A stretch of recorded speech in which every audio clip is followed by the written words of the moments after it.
Assalamualaikum warahmatullahi wabarakatuh. Bismillahirrahmanirrahim.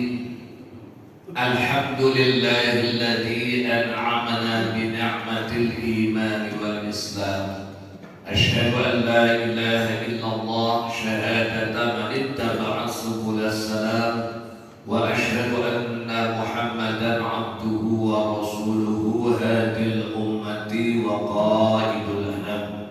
Allahumma salli wa sallim ala sayyidina wa habibina Muhammadin sallallahu alaihi wasallam wa ala alihi wa ashabihi wa man ihtada bi hidayatihi ila akhiriz zaman.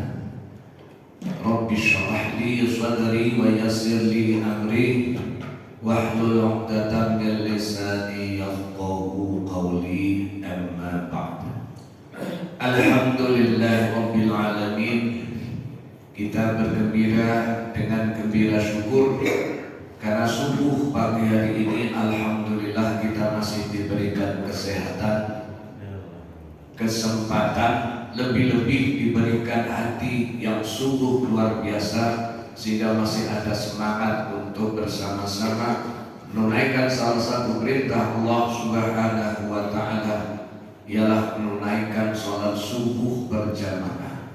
Lebih-lebih setelah sholat subuh kita lanjutkan dengan taklim. Ini merupakan salah satu sarana untuk kita dimudahkan oleh Allah sampai ke dalam surga Allah Subhanahu wa taala. Sebagaimana warta dari Nabi sallallahu alaihi wasallam, "Man salaka tariqan yaltamisu fihi 'ilman sahhalallahu lahu tariqan ilal jannah." Barang siapa yang menempuh jalan untuk menimba ilmu, maka Allah akan memudahkan karena jalan untuk sampai di surga Allah Subhanahu wa taala. Semoga yang ada di majelis yang mulia ini benar-benar calon-calon penghuni surga. Allahumma amin. Karena itulah Imam Syafi'i pernah berkata, sungguh membuat lingkaran untuk mendiskusikan suatu ilmu lebih aku sukai daripada sholat sunnah.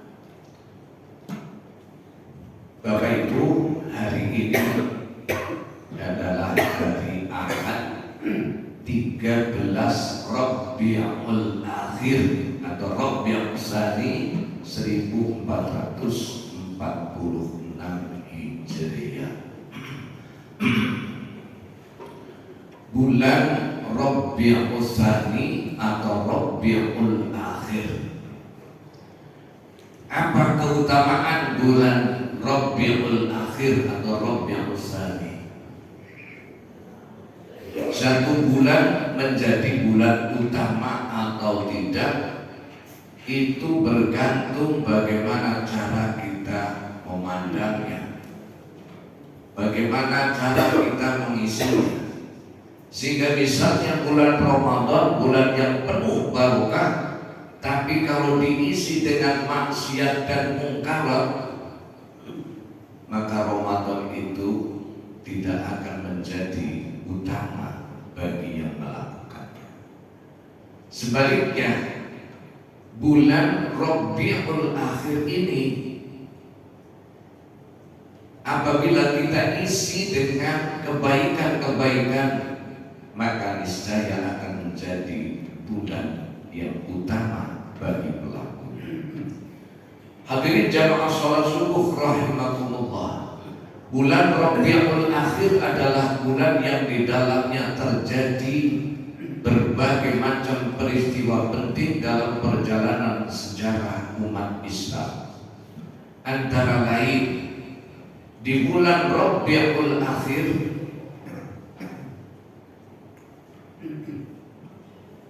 orang Yahudi Bani Nadir itu mencoba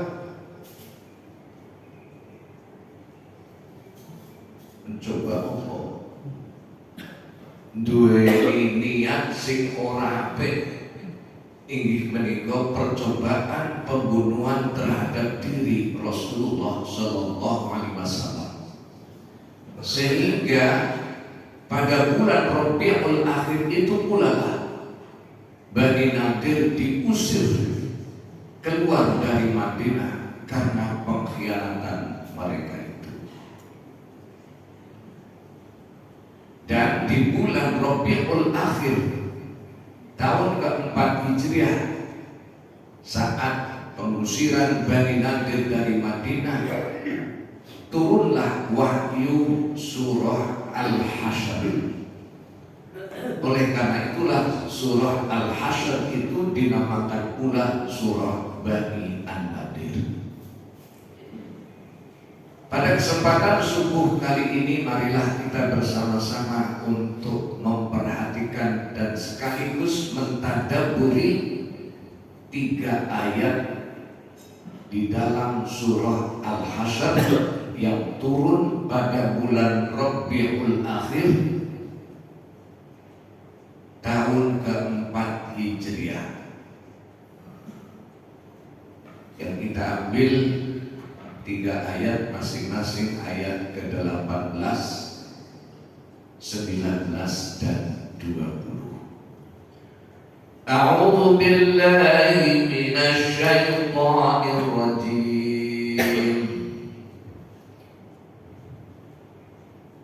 Ya ayyuhalladzina amanu taqullaha wal tanzur nafsum ma qaddamat lighad wattaqullah innallaha khabirun bima ta'malun. Wala takunu kalladzina nasullaha fa amsahum anfusahum ulaika humul fasiqun. La yastawi ashabun nari wa ashabul jannah, ashabul jannati humul faizun. Shadaqallahul azim. Ayat yang ke-18 artinya, wahai orang-orang yang beriman, bertakwalah kalian kepada Allah, dan masing-masing diri hendaklah memperhatikan apa yang sudah kalian dahulukan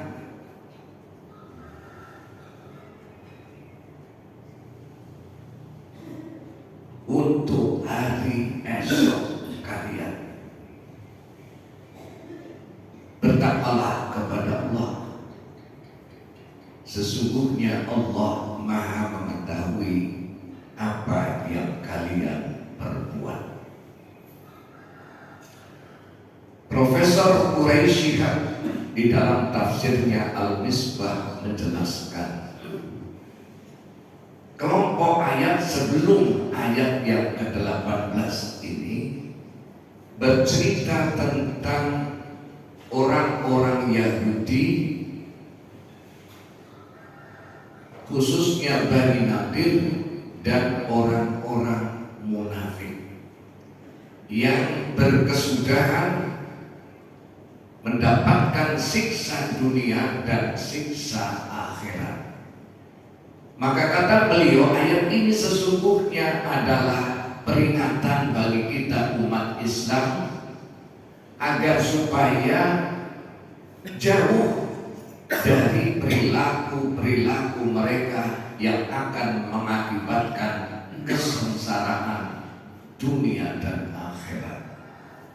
Maka nasihat Allah Subhanahu wa ta'ala, wahai orang-orang yang beriman.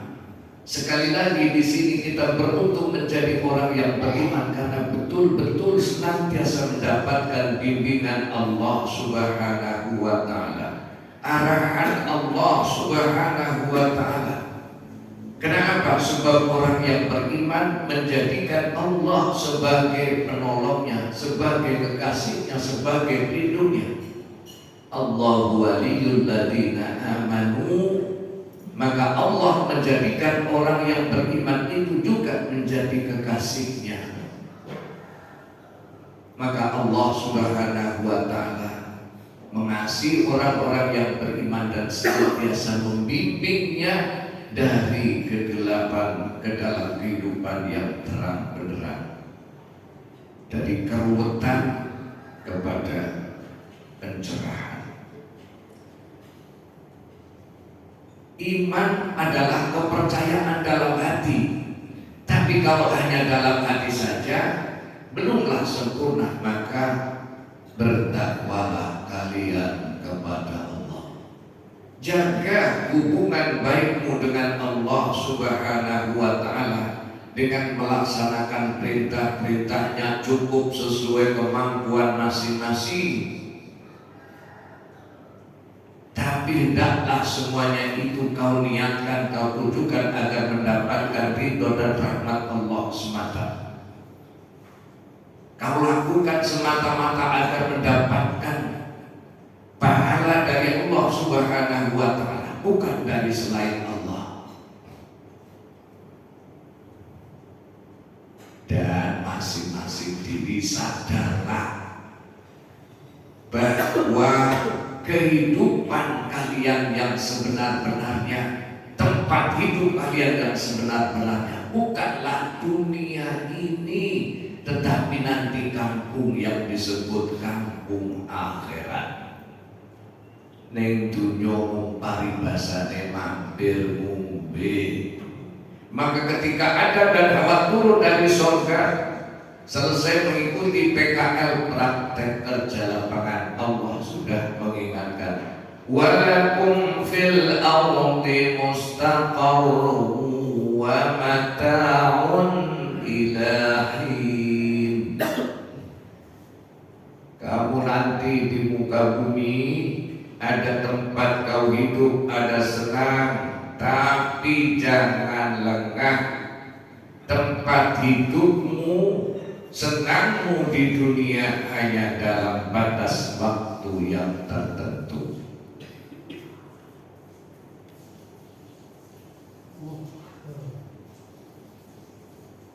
Setelah hidup di dunia, kamu akan segera masuk dalam kehidupan alam, kehidupan yang sebenar-benarnya, kehidupan untuk selama-lamanya, yaitu yang disebut kampung akhirat.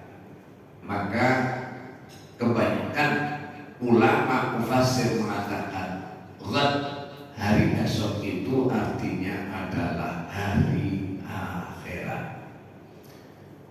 Di akhirat nanti apa yang akan kita terima, apa yang akan terjadi buat kita, bergantung dari apa yang kita lakukan ketika kita diberi kesempatan hidup di dunia.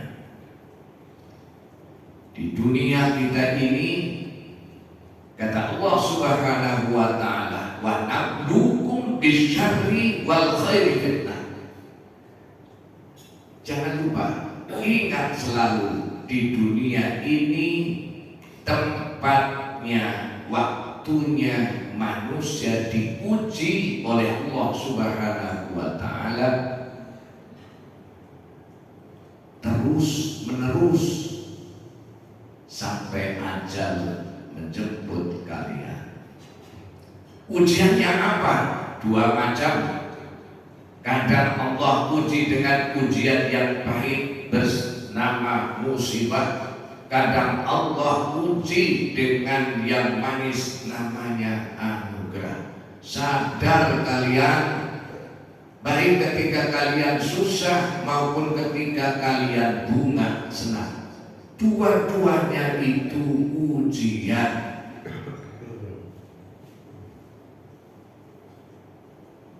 Wa innama tuwaffawna ujurakum yaumal qiyamah. Ijazahnya akan Allah berikan, balasannya hanya Allah berikan nanti ketika hari kiamat, hari gerbang memasuki kampung akhirat. Disitulah Allah hanya siapkan dua tempat bernama surga atau neraka. Kata Allah, "Faman zuhziha 'anil nari wa udkhilal jannata faqad faz." Wa mal hayatid dunya illa mata'ul ghurur. Wa mal hayatid dunya illa mata'ul ghurur. Barang siapa yang dijauhkan dari neraka dimasukkan ke dalam surga, sungguh mereka orang yang beruntung.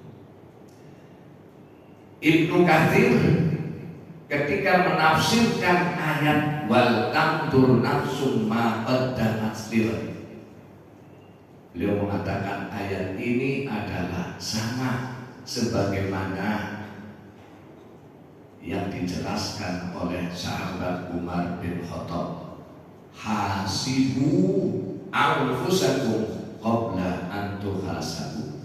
Hitung-hitunglah dirimu sebelum kalian diperhitungkan nanti di hari kiamat.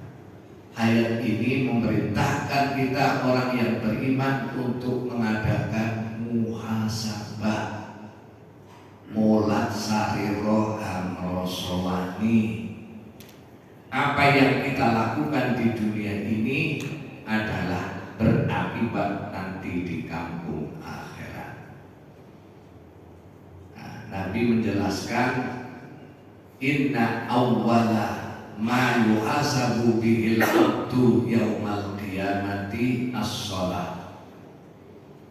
Fa in saluhat saluhal amalu kulluhu wa in fasadat fasadal amalu kulluhu. Sesungguhnya amal yang pertama-tama nanti dihisab di hari kiamat adalah sholatnya.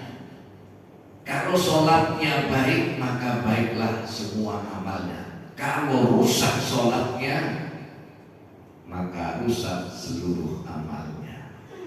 Maka mari di subuh yang baik ini kita bermuhasabah tentang sholat kita.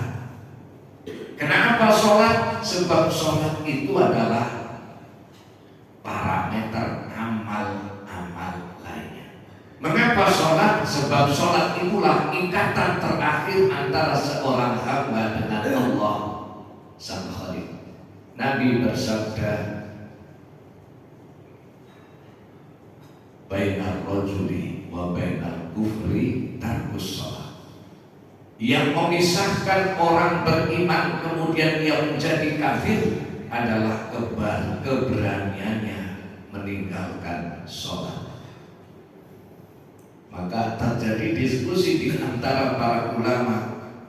Konek ora sholat ngejana ngaku Islam, kuwi konek mati disolatin apa betul? Ngakune Islam, agamane Islam, ning ora sholat, konek mati perlu disolatin apa betul? Nah, terjadi diskusi di antara para ulama yang kesimpulannya yen le ninggalke sholat kuwi mau jalanan mung wegah. Mbah jenengan agamane napa? Islam. Tek-tek. Boten tahlilan yo mangkat. Engko jenengan ketoke nek Jumat yo ora tau Jumatan. Cedak masjid yo ora tau jamaah. Lele kandhane simpati janjane suku pengen banget. Nindakne sholat sing bener lho kae ngantek kubluk betek ubah. Kubluk bisa kubluk. Ning bareng aja arep temandang kok dilalai anak-anak bae. Bar ngomong kaya niku dinallah iki ono angin banter bandar nibani sirahe. Mati. Perlu disolati betul. Masih perlu disolati. Ning dongane sholat jenazah itu ora donga to nggih? Dikabulkan oleh Allah atau tidak itu hak prerogatif Allah Subhanahu wa Ta'ala. Tapi kita masih punya kewajiban untuk merawatnya sebagaimana saudara-saudara.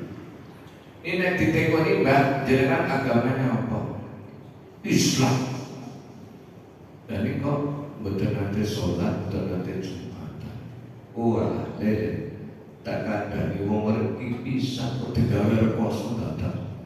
Utak-utuk nang jadi ngomong.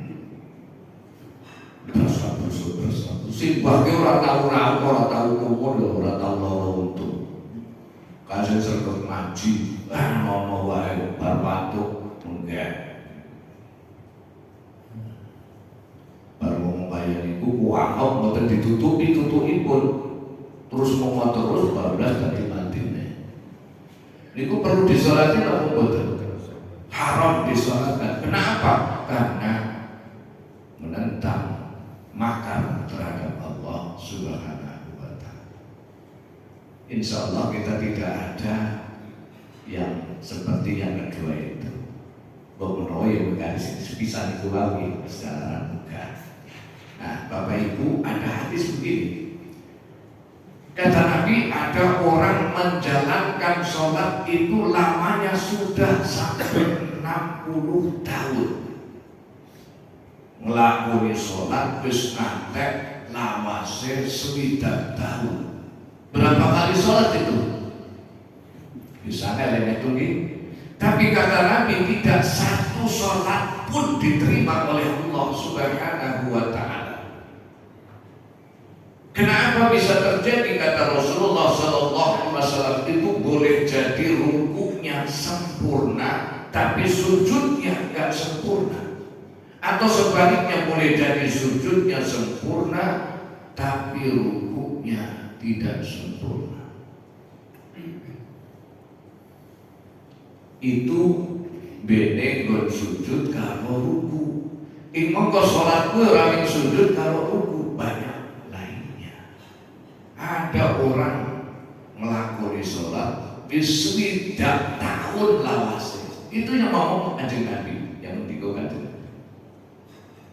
Tapi tidak satu sholat pun diterima oleh Allah Subhanahu wa Ta'ala.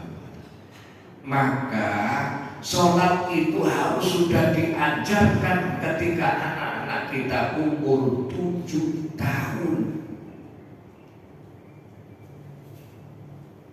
Enggak ada hadis ajarkan zakat, ajarkan haji ketika umur 7 tahun.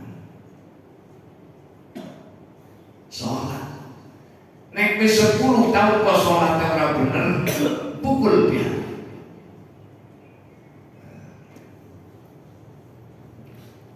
Ini kan ajaran yang kencang. Kenapa? Sebab ini parameter amal yang lainnya.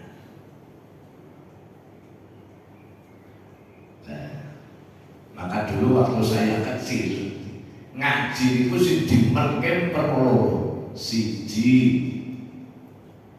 ngaji pesolatan, loro ngaji turutan. Ngaji Quran itu dimulai dari namanya kitab turutan. Jadi belajar itu ada jenjangnya. Orang ujung-ujung dari sarjana S2 SD ora tamat.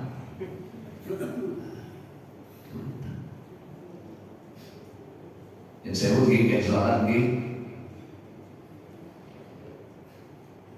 masih banyak kita lihat orang sholat itu sak geleme dewek. Wonten tiyang iktidal sami Allah liman hamidah, tangane dibodoh. Kuwi ngarang sapa ngendi ya Allah. Masih banyak orang sholat itu tidak tumakninah, terutama ketika iktidal. Sami Allah terus duduk. Maka sholat itu diajarkan oleh Nabi dengan Nabi memperagakan cara sholat. Shollu kama ra'aitumuni usolli. Maka monggo dibenerke sholat Niki kesimpulan saking kula maca buku-buku utawi kitab fikih salat. Berdiri, salat wajib, salat fardu itu tidak boleh kecuali dengan berdiri. Nah, kecuali meriang, duduk, nggak bisa duduk, berbaring miring, nggak bisa berbaring miring, ngata-ngata itu apa?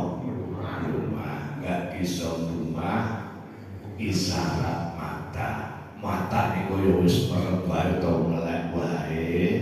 Nah, kok menawa menika salatnya tinggal ruhnya saja nggak boleh hilang. Apa ruhnya salat? Zikrullah, mengingat Allah. Maka laqimu mautakum la ilaha illallah. Tuntun orang yang mau mati di antara kamu la ilaha illallah. Tapi khawatir jangan-jangan baru sampai la ilaha nyawane metu, maka cukup diambil lafzul jalalahnya Allah. Berdiri sholat, berdirilah yang bertumpu pada dua kaki. Masih ada orang sholat begini gitu. Nah, bertumpu pada dua kaki seimbang. Ora usah rekor-rekor kaya wong ruku. Yang wajar saja berdiri. Lalu takbiratul ihram. Nah, berdirinya jangan renggang-renggang, jangan ciut-ciut. Sebab rukun sholat itu kan 3. 1 rukun qalbi, 2 rukun qauli, 3 rukun fi'li. Qalbi kuwi ati, qauli kuwi lisan, fi'li kuwi awak. Dadi nek salat nganggo ati, nganggo ilat, nganggo awak. Ati nggo apa? Nggo eling marang Allah, mengingat Allah. Ilat nggo apa? Nggo ngucap. Awak nggo ngapa? Nggo obah. Dadi wong salat kuwi mau atine eling marang sing kuwasa, ilate nggo ngucap, awake nggo obah. Ning kabeh kuwi mau ana SOP-nya, ada aturannya. Awak nggo obah salat. Ilat nggo ngucap ucapan salat.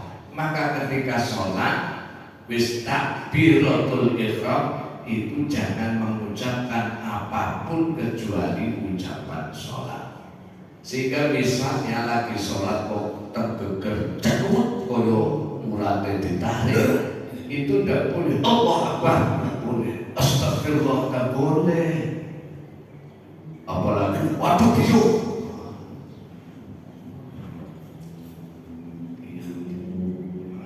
Cetak awake ngobah ning obah sholat. Maka Imam Syafi'i mengatakan kalau gerakan anggota yang besar lebih dari 3 kali berturut-turut, sholatnya jadi batal. Umpama jenengan lagi sholat kok copot lemut, lengkung ngatur, nah, jadi batal sholatnya. Nah, kecuali anggota yang kecil pakai cici. Nah, jadi sholat boleh berjalan, tapi tidak boleh berjalan-jalan. Di sholat kok tetek, ono telek, cecak, telek, tekek, dimasuki, jadi kan, nah boleh, ini itu enggak boleh. Tapi cetak makanya kontek waktu ini mulai jelingnya pilih betul kan ya. Jadi takbiratul ihram itu rukun qauli. Jadi Allahu Akbar tidak boleh dibatin, harus diucapkan. Allahu Akbar itu namanya takbiratul ihram. Nah, sunnahnya dicontohkan Nabi sambil mengangkat kedua telapak tangan, sijine ora rendah banget, ya ora cilik banget dengan gini. Angkat sejajar kuda kena, sejajar kuping kena. Lali ngucap bareng kena, ngucap dhisik baru obah kena. Jadi Allahu Akbar boleh, atau Allahu Akbar, atau Allahu Akbar boleh. Kata nggih? Cedak. Lalu baca Fatihah itu dibaca, gak boleh dibatin. Tandane wong maca kuwi napa? Umi-umi. Dadi nek nyun sewu lambene tetep mingkem, kuwi ora maca jenenge. Jelas nggih? Nah, pertanyaannya, le maca Bibel. Kalau sampai jadi makmum, kalau sholat sendiri, bacaannya cukup didengar kupingnya sendiri. Maaf bapak-bapak yang sholatnya bacaannya sampai keras dan sampingnya dihentikan misalnya. Misalnya kita tahiyat, ada lagi? Ojo, cukup didengar kupingnya sendiri. Ini nek dibatin itu orang kudu diucapke. Cetak nggih. Nah, sesudah baca surat lalu ruku. Ruku niku nggih wonten aturane. Yang namanya ruku itu rukun fi'li, berupa gerakan badan. Cara ruku kata Nabi, ini kesimpulannya, takbir sambil mengangkat kedua tangan. Allah Akbar boleh, Allah Akbar. Terus jijine tangan jembreng, gegem dengkul, punggungnya kepala rata. Kata hadis, saking ratanya nek didarai banyu nek dhuwure ora bakal dreweran. Masih adakah di antara Bapak Ibu kalau ruku begini? Masih ada lagi? Atau lebih ke bawah, ikinya orang gegem dengkul nih, gegem gares. Monggo niku dikoreksi. Pertanyaannya, Pak, saya itu sudah tua, just tahu itu seperti itu. Maka kalau sholat saya bisanya begini. Karena kalau saya paksakan benar begini, waduh,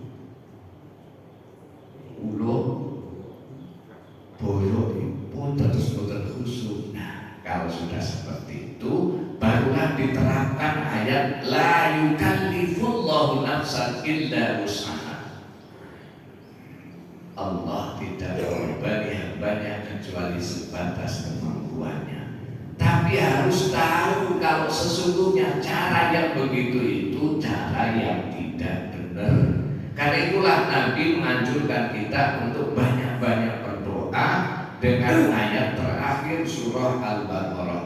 Rabbana la tu'akhirna in nasina aw akhtana dan seterusnya. Kata dia, cetak. Habis itu i'tidal, sami Allahu liman hamidah. Ada dua macam cara.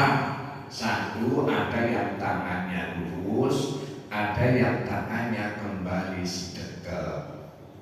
Yang kembali sedekap itu penafsiran, kembali ke posisi semula. Yang memahami kembali ke posisi semula itu sedekap. Tapi menurut kajian fikih yang paling tepat bukan sedekap tapi lurus. Namun, tapi nggak ada yang sami Allahu liman hamidah begini atau sami Allahu liman hamidah terus tangannya di depan begini, nggak ada. Ada turun ke sujud itu gimana tata cara pun tidak usah angkat tangan, takbir saja, lalu boleh kedua lututnya dulu baru kedua telapak tangannya, atau boleh kedua telapak tangannya dulu baru kedua lututnya. yang tidak boleh bareng-bareng geduduk. Tapi lagi-lagi bagi yang faktor nek tangan dhisik kejengkang, nek dengkule dhisik krengkangan. Nah, susah tapi mungkin bolehnya bisanya ming bareng geduduk. Ya apa boleh buat karena memang sudah begitu keadaannya. Ini kudu ngerti nek cara ngono kuwi ora bener. Lalu sujud, tempelkan 7 anggota sujud. 1 muka. Muka itu minimal batuk dan ujung hidung nempel. 2 jari-jari tangannya rapat hadapkan kiblat. Siku dan lengannya jauhkan dari alas sujud dan dari lambung. Sikile ditekuk sijine sehingga menghadap kiblat. Niki tungkake digathuke rapet rosot gathuke. Nah, niku nggih lalu duduk iftiras caranya ditekuk tangan sikil kiwa ditumpake bokonge lalu ditegakkan jari-jari kaki yang kanan atau bahasa Jawane mancat. Itu antara lain. Monggo dikoreksi sholatnya. Cetak nggih, nah, baru nanti urusan nanti. Pun nggih? Ya. Al-Qurtubi melihat di ayat itu ada 2 perintah takwa wattaqullah yang mengapit faltandur nafsu ma qaddamat. Beliau mengatakan bahwa wattaqullah yang pertama artinya bertaubatlah. Wattaqullah yang kedua artinya adalah jagalah, hati-hati. Jangan sampai sesudah bertaubat kepada Allah itu mengulangi kembali perbuatan dosanya kepada Allah Subhanahu wa taala, mengingat bahwasanya setan sangat luar biasa perkasa menggoda kita. Pilih saya nih. Lanjutnya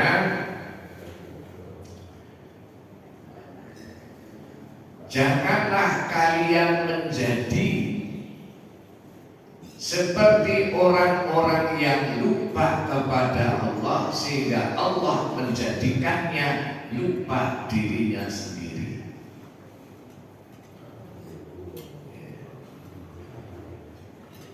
Wala takunu kalladzina nasullaha fa ansahum anfusahum ulaika humul fasiqun.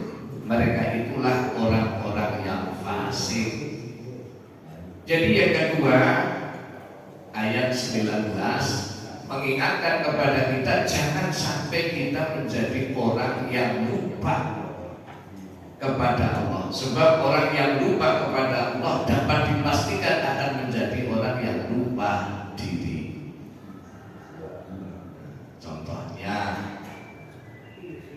gara-gara lupa kepada Allah Subhanahu wa taala,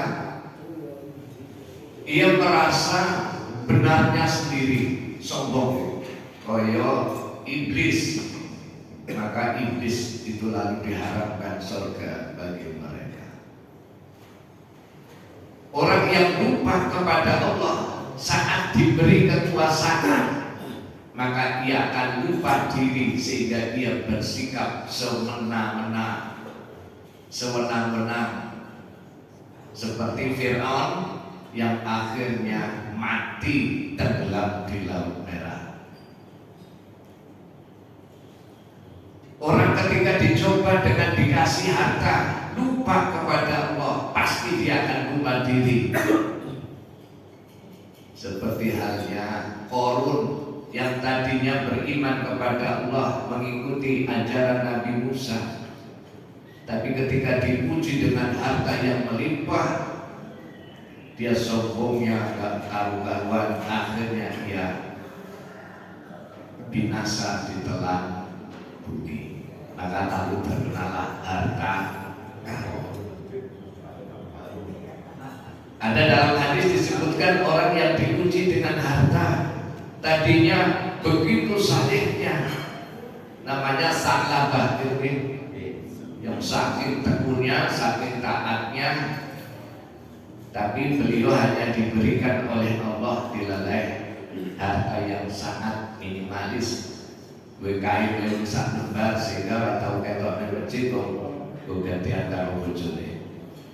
Nah, suatu saat dia datang menghadap Nabi, ya Rasulullah, kok saya didoakan, doake apa? Nah, panjenengan besok piyambak kula boten nate ketok tok masjid, lamun kula kae mau wis tunggal lembar gantian kali bojo kula. Nah, kula yakin nek sing dongake jenengan niku mesti kabul. Dongake apa?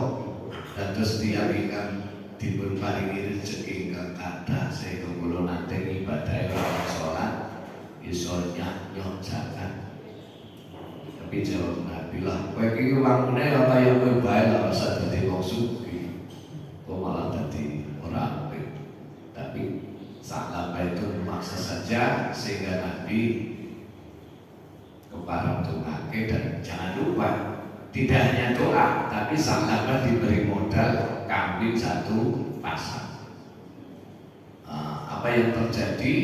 Wedhuse manah kumana, saya sibuk ngurusi wedhus. Akhirnya yang tadinya sergap jamaah di masjid 5 waktu mesti ketok di masjid, suwi-suwi yang seminggu bisa Jumatan. Bertambah wedhusnya, kekayaannya, sehingga masjid itu jamaah hanya 2 kali 1 tahun, Idul Adha, Idul Fitri. Tambah lagi saking sibuknya setahun diketok pisan Idul Adha, bedetan sapi. Akhirnya dia ditagih zakat. Sekarang lihat di sini yang gara-gara akhirnya zakatnya tidak diterima sampai pada masa Utsman bin Affan. Celakalah dia jadi suul khotimah kayak DN Aidit. Oleh santri itu DN Aidit, oleh namanya Ahmad Aidit. Santri itu saking putih adanya Minangkabau.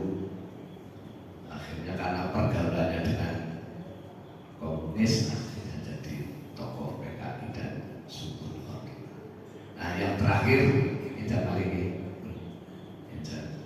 ayat yang ke-20 itu yang paling penting. Tidak sama calon penghuni neraka dan calon penghuni surga.